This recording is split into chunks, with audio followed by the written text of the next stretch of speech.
Indian poetics has been known by various names, and that will be the topic of discussion here.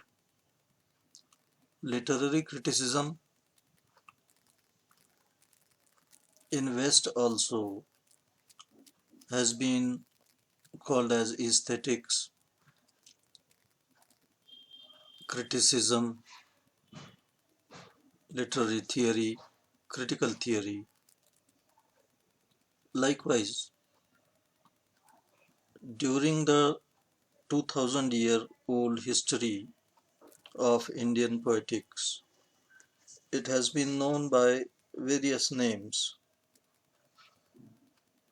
We shall try to see some of the important nomenclatures by which Indian poetics has been known.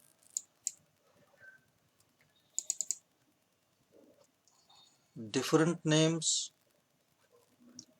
were used by different scholars over time, and this time spans nearly 2000 years.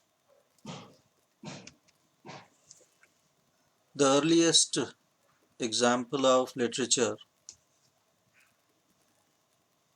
Ramayana, which is thought to have composed around 4th century before Common Era,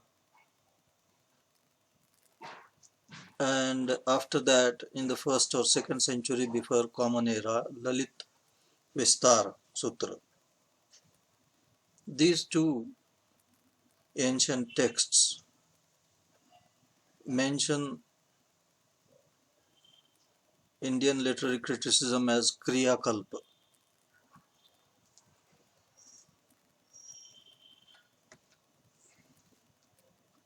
A very prominent scholar, Bhama, of the 6th century,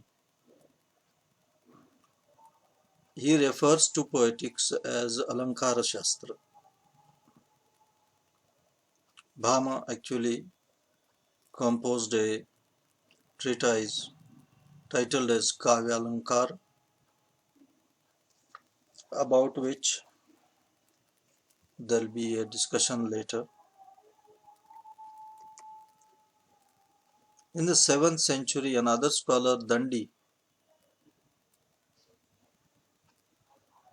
who is known for his Kavya Darsha, his treatise. This scholar calls poetics by the name Kriya Vidhi.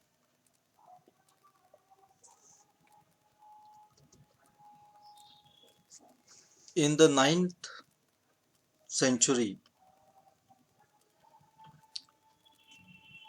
the famous dramatist Rajashekar, he labeled poetics as Sahitya Vidya. Literature in Sanskrit was being called as Sahitya by this time, and knowledge about literature or the science of literature is what is denoted by the title Sahitya Vidya. Another great king and also a connoisseur of literature, Bhoj Raja, King Bhoj, in the 11th century, he named poetics as Kavya Shastra. Literature in India was broadly referred to by the term Kavya. Today also Western scholars, they call it Kavya literature. So it is only natural that Bhoj Raja calls it by the name Kavya Shastra. Poetics adopted a systematic approach and a scientific terminology for discussing a wide range of issues. These issues ranged from rules of poetic composition to the nature of aesthetic experience. That is, how to compose a literary piece, what are the necessary components of a literary piece, and deeper down, what is the nature of aesthetic experience when you read a literary text. You derive pleasure from it, you have an aesthetic experience.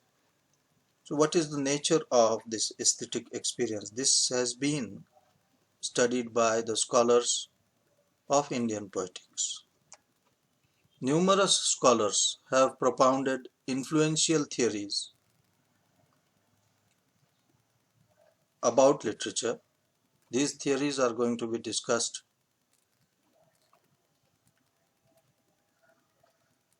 These theories have been studied throughout India and now also in the Western world and other parts of the world. And we have a very glorious tradition of Indian poetics.